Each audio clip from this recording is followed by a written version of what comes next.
أعوذ بالله من الشيطان الرجيم بسم الله الرحمن الرحيم الحمد لله رب العالمين الصلاة والسلام على رسولنا محمد وعلى آله وأصحابه وأتباعه وسلم. Assalamu alaikum wa rahmatullah. So in this discussion we have been studying key concepts in Qur'an in bite-sized topics. Today inshallah we will be studying the word ayah. As I was preparing for the class, I just searched and it appears almost 400 times in Quran. That word ayah appears almost 400 times. So it's a very central concept. Inshallah, we will study it maybe in a single session or two. So definitely it's going to be a super injustice made to the topic.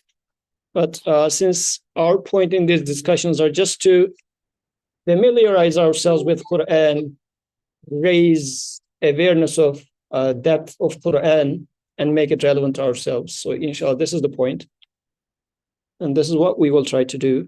And as we are trying to read Quran, what we are especially trying to do is, how is this verse, is this sentence relevant to me today in my life?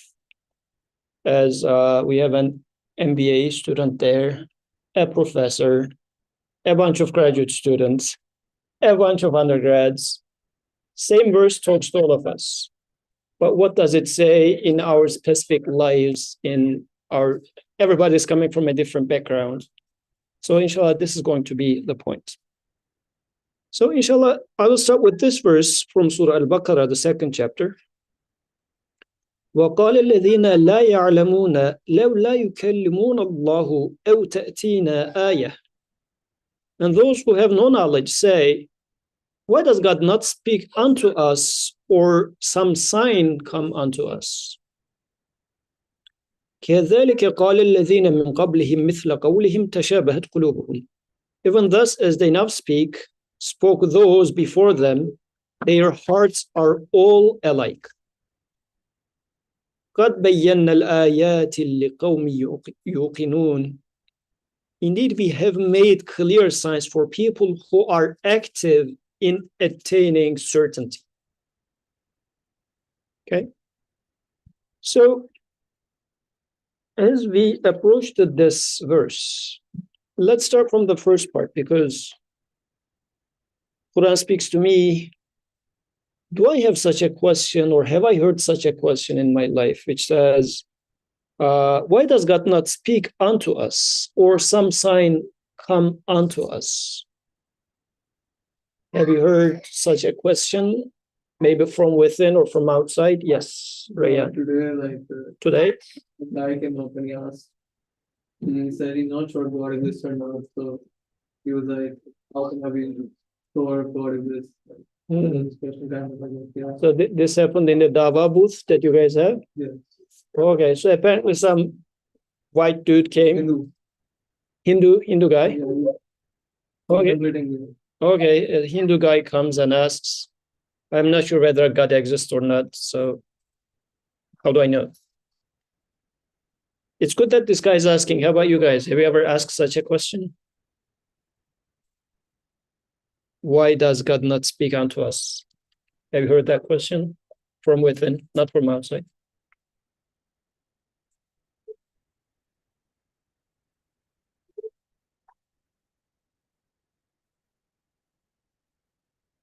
Somebody did, somebody not. Yeah. You thought about that? What was the form of your question? No, I guess it was earlier, kind of when I was younger. I was always thinking that, like, there's the Quran, right, which is God talking to us, but it's like, why isn't there, I guess, something that's not kind of based on historical things, like, basically?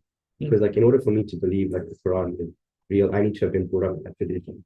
But it's like, if you weren't brought up in that tradition and you didn't believe that Quran came from God, you wouldn't know that God was talking to you. Fantastic. Yeah. So if I'm not brought up in this culture, in this tradition, why shall I believe in that? And even if I were to be brought up in this culture or tradition, still I would ask the question, why not to me? Like he spoke to Muhammad, but not why he did not speak to me. أو تأتينا آية. It looks like there's a distinction in here. Like it's saying that because one word for ayah, as we all know, sentences of Qur'an, I mean, almost like sentences of Qur'an are also named as ayah, verse. So sometimes we might think that when it says ayah, it means verses of Qur'an, like sentences. But in the first, the question is saying, or the questioner is asking, why did God not talk to me or talk to us? Or why did he not bring us any ayah? So ayah in this case is a little different than apparently just sentences or words. That's why in here we are now translating it as a sign. Like, have you ever felt like, oh God, if you exist, just show me a sign. I would like to be sure. Have you ever felt this or not much? You did? Yes. Question about like the distinction between like Kalim Allah and Fatima Ayah. Because for me, like Kalim Allah is like he speaks to us through a sign. Like how else would God speak to us? Very beautiful comment, actually. How do you expect God to talk to you? Right? Because actually, this is how it looks like the verse is going to tie into as well. It says, indeed we talk to you or we show you signs, but you don't see it. You don't recognize it. Because it looks like, what is the descriptor of those people who are saying such a sentence? Those that do not know. Like you're missing the point. As if the Quran is saying that if you have such a question, you might be missing a major thing. Because it looks like it's a very genuine question. By the way, it's not to say that that's a wrong question or anything.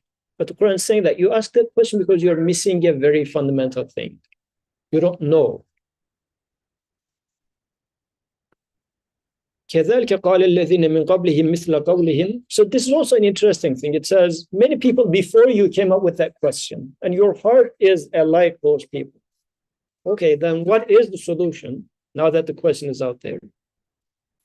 قد بينا الآيات لقوم يوقنون. So there's the certainty, as it starts with qad. We have made clear the signs for people who are yuqinun. We talked about the word yuqinun in the past. I beefed up the translation a little bit in here. It was just saying that for people that are sure, yaqeen means certainty. But Quran is using the form in a verb, and it's a present tense verb, which means for those that are actively seeking certainty, for them we have made our signs clear, actually. But what does it mean that signs are out there? Any idea? Like, or even before coming to verse or Quran or creator showing signs. Like, who speaks with signs? Any example from your lives? Who is speaking with signs? What do you mean, sorry? Who's speaking? Who communicates by signs? Or like, does anybody communicate with you by signs? Or like, for example, you get into a job interview. Since you're from MBA, I'm trying to give a relevant example. So you got into a job interview, and from the behavior of the interviewer, I mean, they didn't say anything that we like you, we are hiring you, or like you're a bad guy, or we dislike you. Do you get something out of the air? Sure. Right? Body language, or just even the way that they're forming sentences, or sometimes the way they treated you. Were they very formal, or were they showing some sort of enthusiasm? So there would be a lot of signs in the conversation, right? Or let's say if I invite you to my home And as you get into the home, I am being very just flat face. What would you say? Looks like the guy is not very happy seeing us. So this is a sign that I would give you. Or you stayed for the dinner and you're not leaving. I need to sleep. What do? I start looking at my watch. I start going upstairs, leave you alone in the living room. So that just get the point, man. Like I'm giving you all the signs that it's time for you to leave, right? So actions are being the signs for conveying message. And sometimes it's even more stronger than words, depending on how good understanding you are.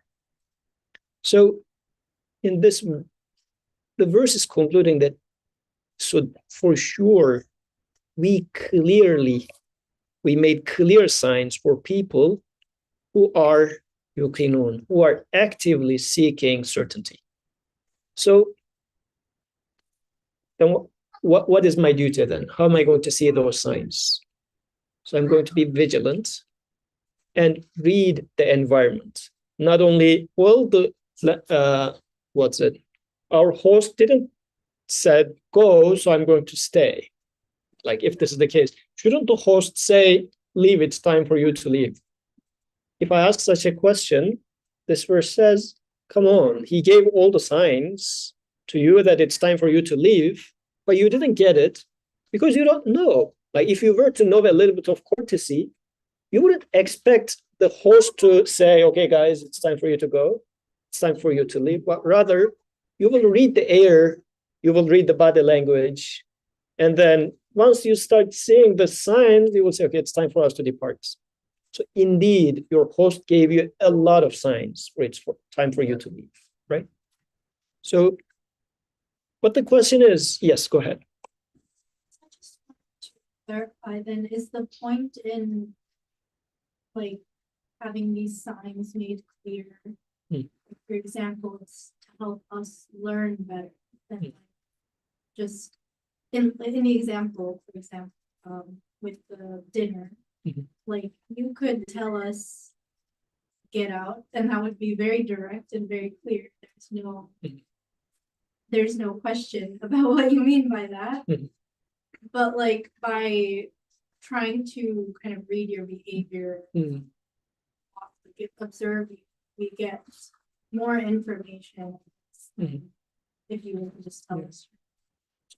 Very good question. Can we say that, is it because there are various ways of communication? Because Quran itself also uses the word ayah in the sense of verbal verses of ayah. Like the sentence of Quran, literally, like Quran talks about prophets being sent actually says to read our ayah. Then in this case, it's really referring to the sentences.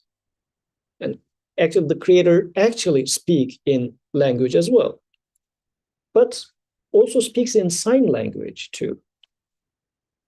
And let's look at why is he doing that? Why is the creator speaking in human language, but also in sign language?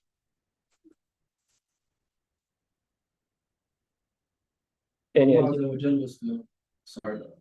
Go ahead. I was gonna say Allah was to give all the signs with complete certainty. Like for example, sometimes the non-believers will make of like, why does Allah just hear so that everything can be put to bed? Then in that case, there would be no point in the test. So that could be an answer, but generally in this discussion, we are trying to go from bottom up, like rather than top down, bottom up, like. Because this is coming from a background which is raised up in Islamic learning and whatnot. But as the question came, what if I was not raised there? And in today's society, although even if you're culturally raised up in a certain environment, we are now the children of this culture. So why does the creator speak in both languages? How do I start from myself? Yes. I guess for me, I don't always like understand one particular way. Sometimes I understand the message better if you're just direct. So sometimes it's better if you just tell me to leave and I go. Other times it's better if you just show me signs and I'm like, okay, maybe this person is happy. I mean, it's a different type of teaching ultimately too. But I'm in need of both, and I'm in need of both at different times. So I think the example I was thinking of actually is like a mother. A mother will cook for you and it's a sign of like love, but then if you need comfort, she will hug you. The same way if you do something wrong, though, she will be like very blunt and clear, like you did this thing wrong. Yeah. And all of this is happening within one person. At different times, she's providing different messages as I need. So I think for me, all of them. Yeah, so human needs all these because Quran is a speech to you and me as a human being. So instruction is for the recipient.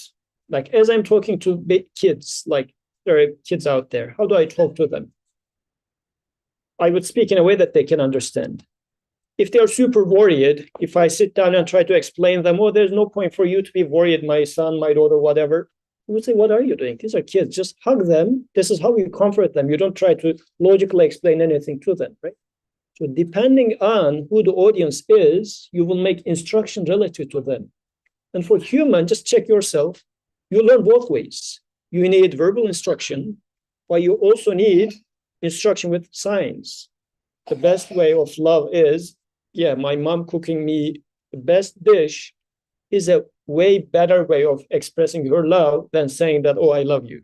I mean, this is speaking 1,000 words. That handmade food with love of my mom is speaking 1,000 I love yous in a single act. So this is how I learn.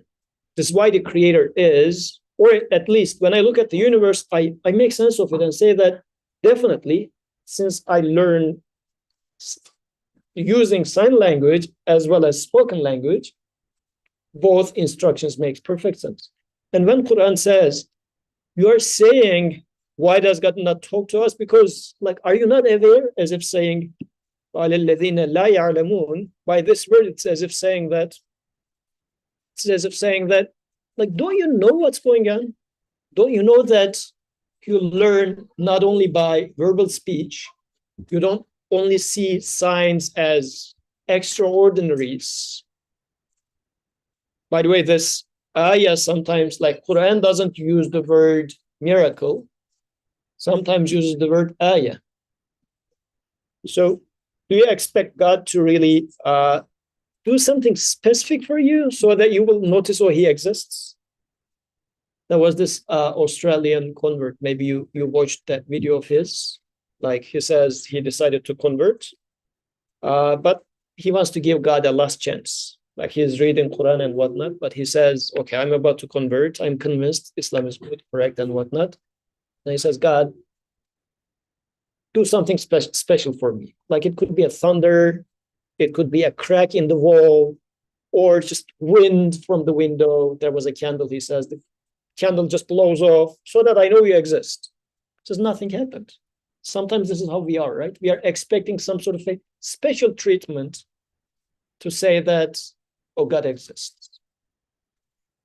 In his story, if you watched it, actually, he just goes back to reading Quran and a verse like this one comes. Everything is a sign in the heavens and the earth.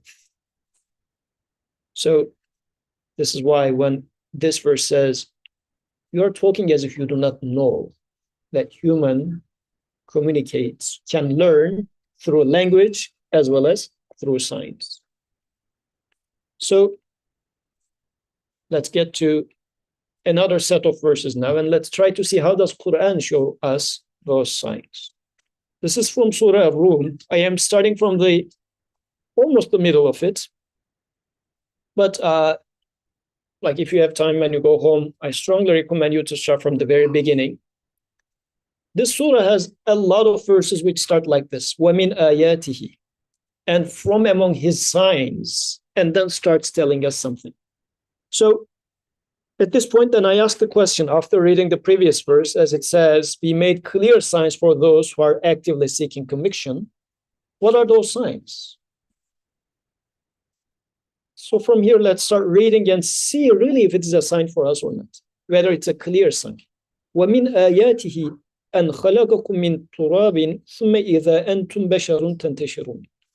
And among his signs is this: he creates you out of dust, and then you become human beings ranging far and wide. Like tentashirun means spread around. I will read the next and we will discuss both together.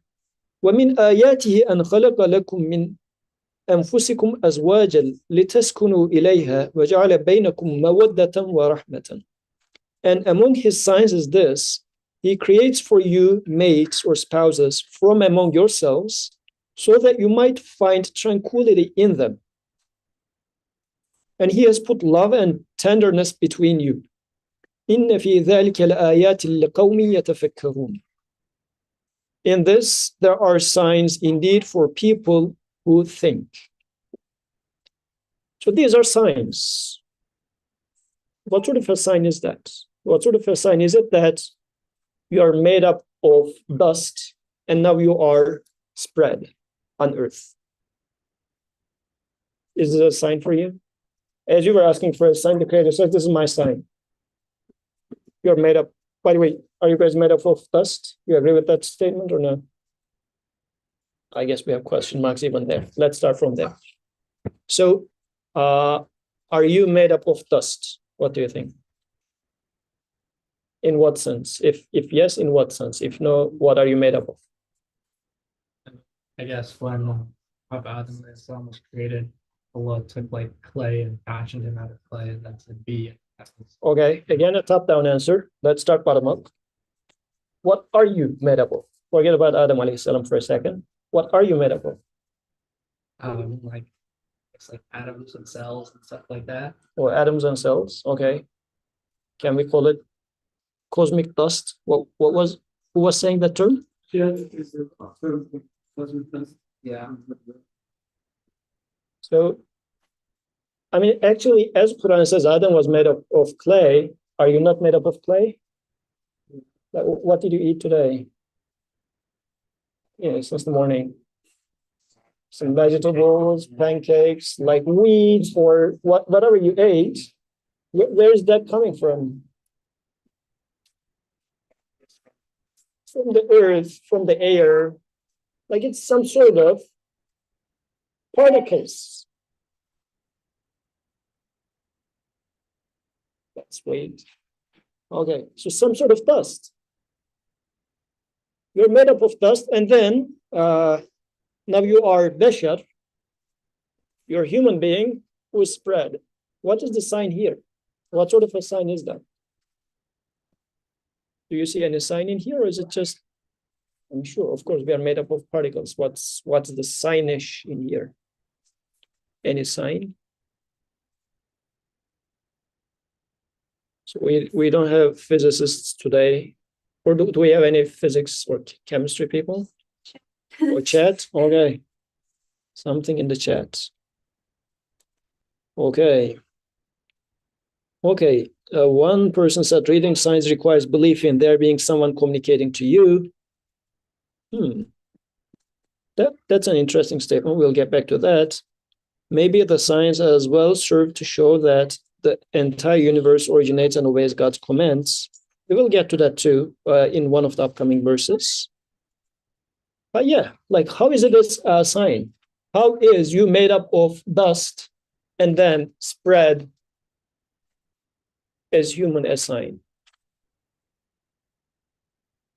Because it's not conceivable for you to recreate this whatsoever, or to even like begin to grasp it. So the fact that we are made of dust is in itself a miracle that must demonstrate that there's some higher power.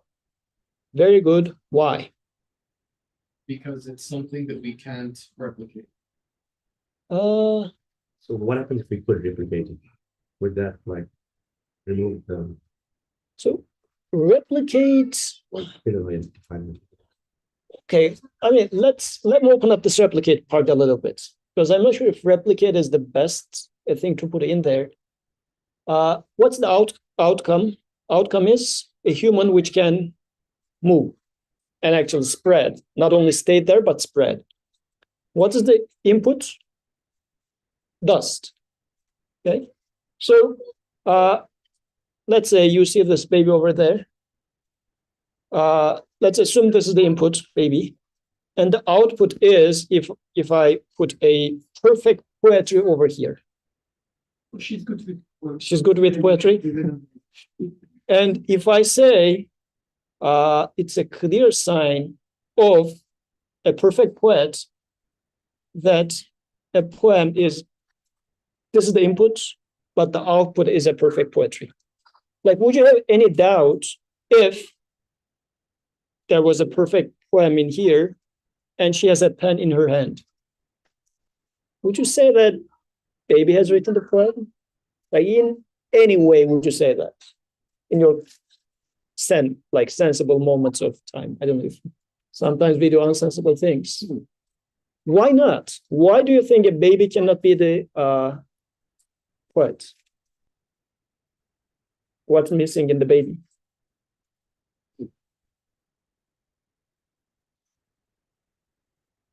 Go ahead. Said the capacity. Capacity, she barely speaks.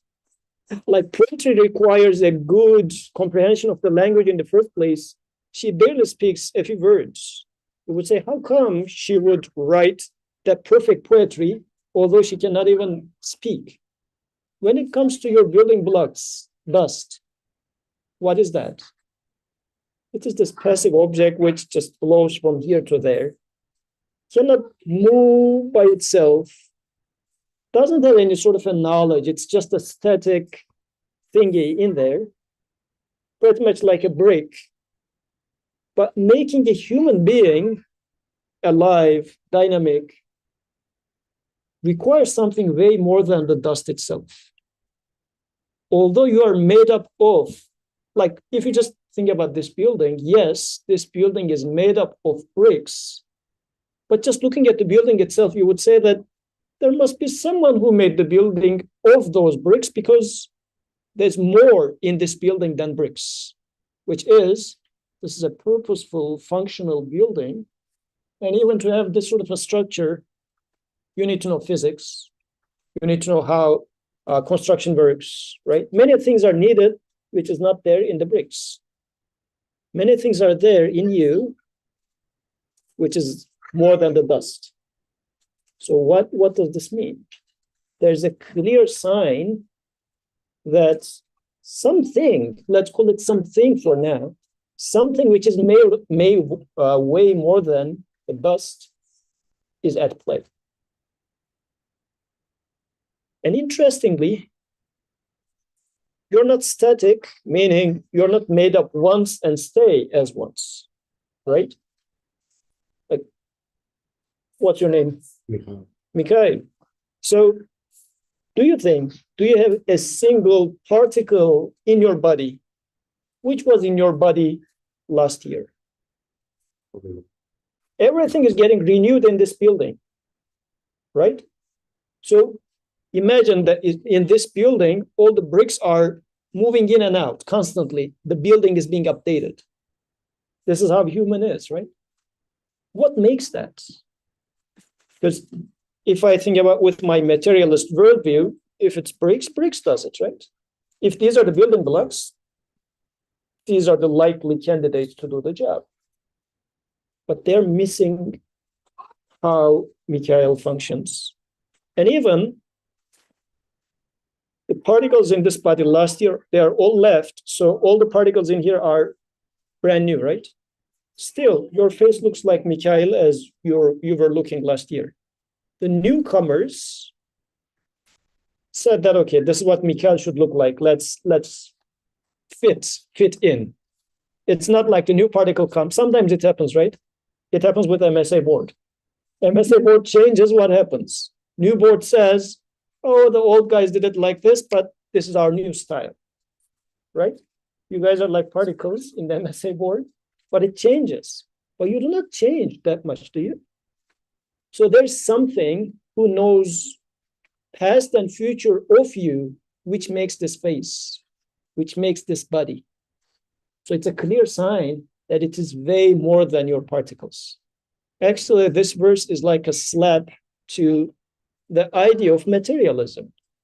Because materialist worldview says what? we are cosmic dust.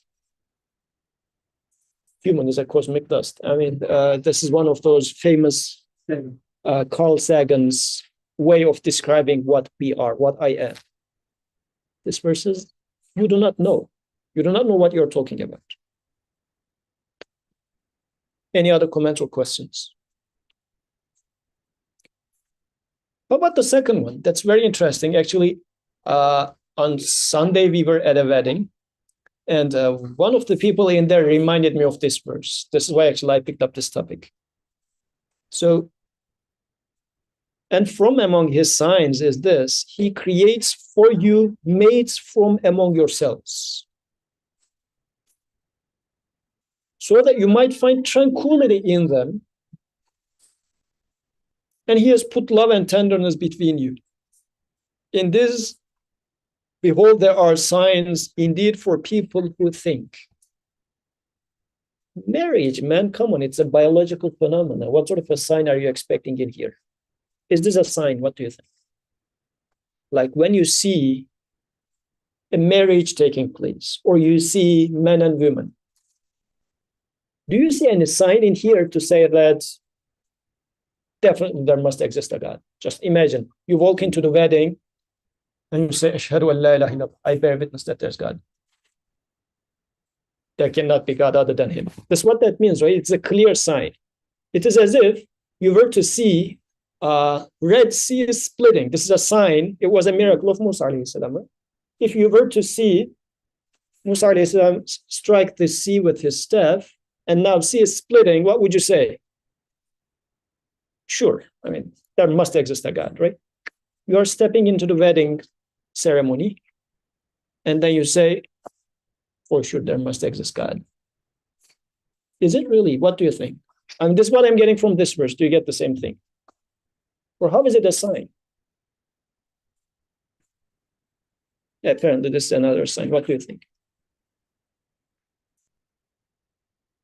Men and women being created from among yourselves and made from among you, so that you might find tranquility in them. There's an emphasis of tranquility.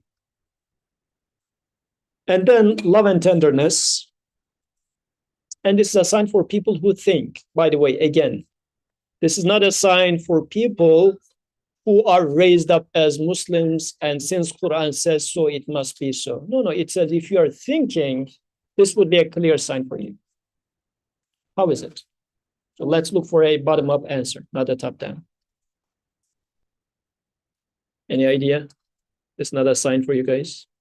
I think with the emotional components, Okay. you see a lot, sometimes if you know somebody who before marriage was like very weird, very aggressive, very weird character, sometimes after they get married, suddenly. There's this friend of mine who got married a few months ago, and he was telling me that from the moment he started speaking to her, he just felt this sakina, he started feeling this calm. And so whenever you hear stories like that, it does make me feel like, okay, there's truly something powerful in this, because such changes in your emotional states are hard to achieve otherwise. And a lasting emotional change is difficult for you to produce with anything else. So I think that in seeing the effect of love and its power in changing people and their relationship, for people who experience that or see that. Okay, but how is this a sign of God? I mean, definitely this is a beautiful experience. I would agree with that.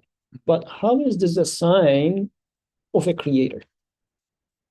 Again, because it's not something that you could achieve, maybe not, okay, but something that you can't achieve normally. Okay. Such a lasting impact that is such a calming relief, or that like feeling of connection isn't something that you get normally through other types of relationships.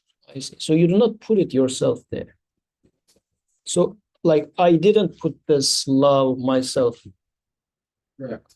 Like, because the question should be something like, in the example with the baby, we said we see the poetry. So it's clear, I am sure 100% poetry is there. My question is, who put this poetry here? And the candidate in the room there was the baby, right? So in this example, I do see this love and tenderness there, or I do see this tranquility in there. But where did this come from? This is the question. If I have an answer to this question, if I say, oh, she put it to me, then I say, oh, this is a sign of how nice my wife is. Then I don't need God to explain that, right? It's a sign of how nice my wife is. It's not a sign of God in this case. For it to be a sign of the Creator, I should be able to say that, no, this is not about my wife. I mean, she's a nice person, but she doesn't have access, or does she have access to me? Where does the tranquility come from? Because it says you need to think about it, right? So let's think about it. Where does this tranquility come from? What is unusual or extraordinary? Is it extraordinary to say that actually, in the first place, having a mate, having a spouse, where did this come from in the first place? This gentleman, what do you think? Anything you would like to share? Oh, just going back to the previous ayah, Okay. it captures exactly these kind of examples. And in the first ayah, the expectation there is to prove or to see that there's a God, that we expect something extraordinary will happen.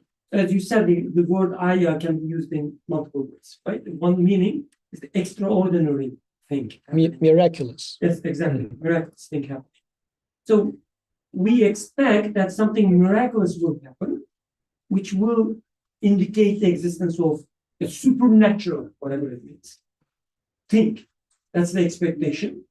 And the rest of the ayahs, the rest of the text, the other ayahs, as if mocking this expectation, saying that, okay, I will use the same word ayah, but for extremely ordinary things. Mm-hmm.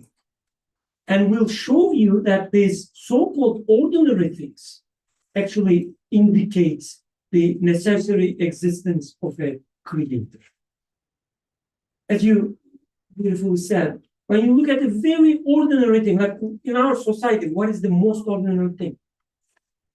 One gentleman, one lady, having some affection, right? It's very ordinary. If you ask, ayah says, no, it's not ordinary at all. Neither boy nor girl has any access to your body, to your feelings, to your mind, but still there's this affection between you. Where does this affection come from? How can you explain it? Right?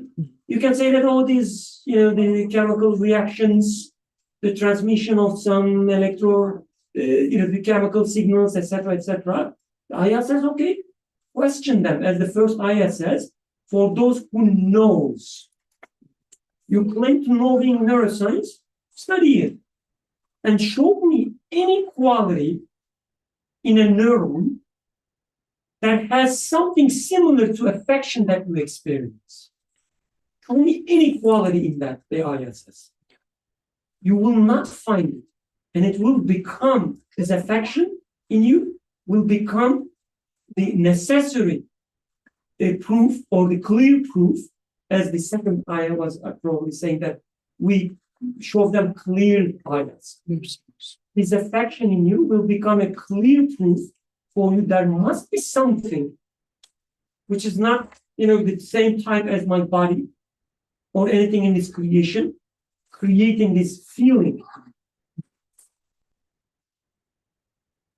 My need is being satisfied by somebody out there.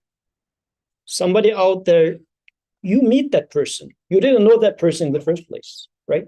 That other person has something that's going to meet your need. That person doesn't know you either. So, and they didn't make it themselves. You didn't make it yourself. So how come that it feels as if before entering to here, somebody gives me a paper and I come in the room and say, I just give it to Rayan. And Rayan says, oh, this is what I was looking for. And he starts hugging me. I said, well, just somebody hand it over to me outside. Because I didn't know what you were seeking, but I gave it to you.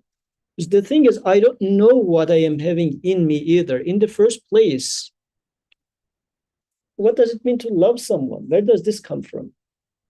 Like, why do you love someone? The clearest example of this one to me was when our firstborn, Zainab, was born. So up until this point, I was thinking that I'm a tough guy, right? So even this happens with newlywed couples as well. You say, first life, I think we want to think about a child for a few years and whatnot. It's too much of work and this and that. The moment child was born, and I'm the father, I'm not the mom. No, hormonal changes on me. Like, I start feeling a mercy, a different type of caring and mercy. Where did this come from? I literally asked that question. Where does this come from? Like, I am materially distinct, detached from the child. If I am to attribute mom's feelings to hormones and whatnot, which doesn't make sense either, but I am totally apart, separate from the baby. Where does this feeling come from? I literally asked this when we were in the delivery room, because it's happening that quick. It's so strange. Now you're loving another person. Let's talk about marriage. Get back to marriage. You're loving another person. Where did this love come from? Because you don't love anybody and everybody, right? Where does this love come from? Where does this feeling come from? Because sometimes, despite, like, I do see some brothers, they are just getting blindly loving someone. I say, well, calm down. It's not okay. Like, there are other options for you. Maybe you shouldn't go. But he cannot stop. Like, he cannot stop not loving that person. Where does this come from, right? So this is the, if you like, feeling, emotional, psychological part of it. But even the physical part of it, just having two separate entities which are perfectly matching and completing each other is also a very interesting phenomena that's happening. Like, to me, it feels like, there's this lock and key. If they're matching perfectly, what does this tell you? Whomever made the lock made the key, and vice versa. Like, they did not imagine in a world in which locks happen by themselves, keys happen by themselves. Would you expect them to match? Like, if you see a perfectly matching two separate entities, what would you say? They're made by a common source, common thing. It's neither this nor that. So they must have a maker which did both of them, which is doing both of them, actually. So, and this is why this verse is also very beautiful in regard to taking marriage as a sign, for instance. Like, we think it is as like it's a, I don't know, it's a natural need that I need to fulfill, therefore I get married. This verse is saying that no, I put a sign in there. Actually, your marriage, if you pay attention to, can become an active worship. There you will find conviction. Does this make sense?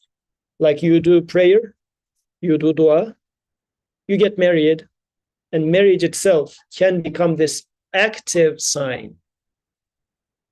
Sometimes, like, speaking poetic, you can say to your wife, oh, when I look at your face, I feel like I see the sunshine, or whatever.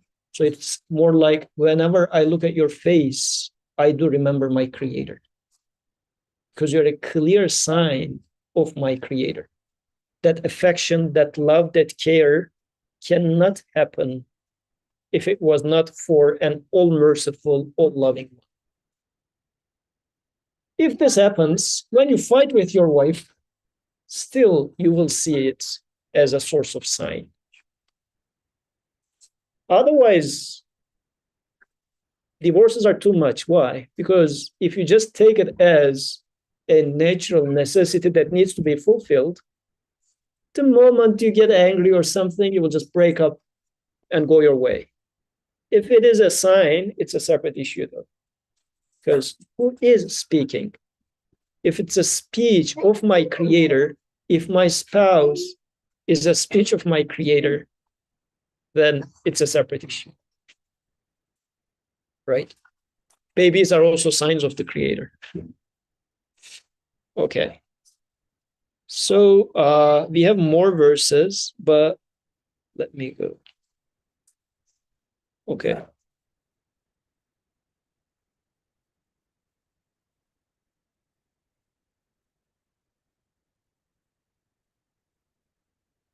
Okay, so there was an also interesting comment.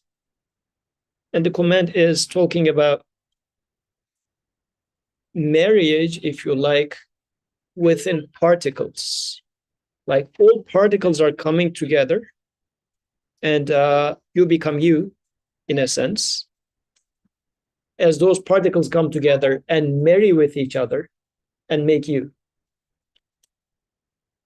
How does this work, right? Sometimes it happens that new hire cannot fit in with the company. But all the particles that are hired in your body coming and fitting well, aren't they? Like you eat a new orange today and your hair keeps growing. Like the orange that you eat yesterday is becoming the hair. And still, it is really fitting whatever was there before, which is another type, if you like, at a molecular level, marriage is taking place there. So they are bonding and they are making you. Is it the molecules themselves coming together and saying that, okay, today we are going to make a rayan? Or like, how does this happen? Because what is happening is beyond the knowledge of two molecules. Beyond, because these are your building blocks, but they're way, like things that are happening before our eyes is way beyond them. Qur'an is inviting us to read these signs. So, to wrap it up a little bit from the beginning, this is the way now Qur'an is presenting it to us is different than what we get used to when it comes to being religious. If I were to ask you what are the signs before we had this conversation, for example, what are the signs of the Creator and not? What are the ayah? We would expect extraordinaries. We would say, oh, God exists because the building collapsed and the baby survived the collapse, right? Allahu Akbar, we would shout, right? Good, I mean, this is a miracle, sure. But the baby being born in the first place is a miracle. Or building collapse. Let's not take it that hard. But even the baby being alive, baby just walking, baby talking, baby eating, anything about baby just being shouldn't be there. Like if it was about just the cosmic dust, it shouldn't have been there in the first place. And Quran says, think about this. Like we are not making some sort of like, oh, this sounds like science or science proves Quran. It's not that type of a conversation. This is existence. Life is talking about the Creator. Like what we are trying to do here is what Quran is encouraging us to do. And it's not about bringing scientific evidence to God or something. No, just bring whatever you're experiencing in life and read these signs from there. And this is why all these verses are happening. So the previous one was ending لِقَوْمٍ يَتَفَكَّرُونَ. The first one was ending with لِقَوْمٍ يُقِنُونَ. A group of people who are actively seeking certainty. Are you actively seeking certainty, or we had this conversation last week at Drexel. At Drexel, our topic was about asking questions and how to ask questions and whatnot. One of the brothers said, if I ask questions, actually, the example he gave was 2 or 3 weeks ago, he was at Drexel campus and a Christian preacher came, sit next to him, and asked a few questions. He said, for the next 2 weeks, my iman was very low. And his conclusion was, I better not ask questions because it makes me feel shaky. So that brother, for example, in this mindset, what are we doing? Are we seeking active certainty, or we are avoiding any sort of like, don't ask me a question because I don't want to just lose it. I'm okay, just don't touch me. This is a position of fear more so than security. But I mean, in this case, it was just a preacher. But nowadays, you don't need a preacher. If you're on Instagram or a YouTube or whatever, there are shorts or tweets and whatnot, which easily shake and make your world upside down. Quran is saying, actively seek conviction. Here. لقوم يتفكرون. So tafakkur is an active form of thinking. Quran is inviting us to be actively thinking. Don't just take, because our chemistry teacher, physics teacher said what? Our physics teacher said that you drink water, so water makes you flourish.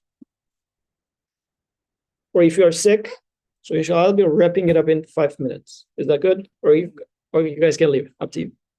So, sorry, I'm just keeping you back. Okay, so we tend to accept many of the things. That's why Brother Birkan was highlighting it. We take this to be mundane and natural. Like, just pay attention to the word natural. What does natural means? Of course, it's natural that men and women are going to reproduce. What are you talking about?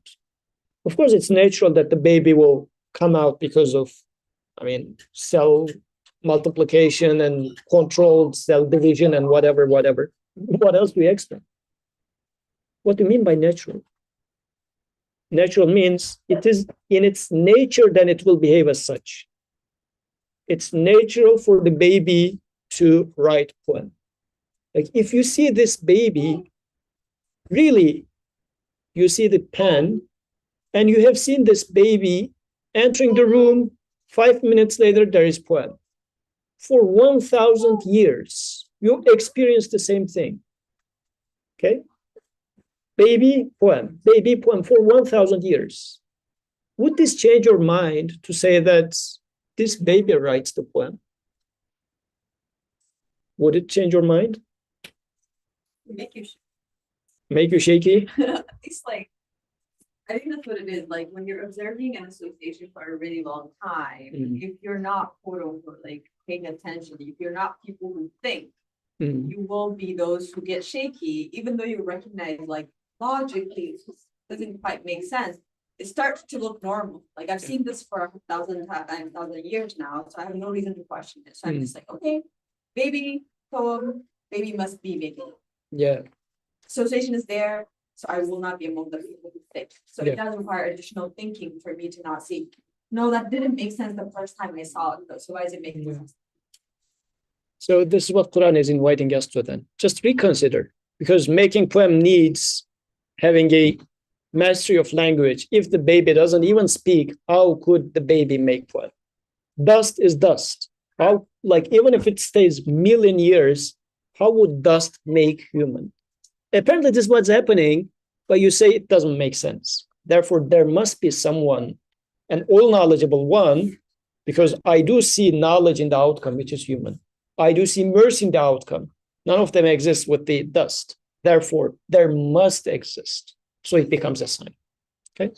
So inshallah, let's conclude here. I have many more verses. Maybe we can continue from the next verses next week, because it looks like we need to read more signs and try to familiarize ourselves with how to read these signs that are written out there for us. جزاكم الله خيرا. سبحانك لا علم لنا إلا ما علمتنا إنك أنت العليم الحكيم. وآخر دعواهم من الحمد لله رب العالمين. الفاتحة.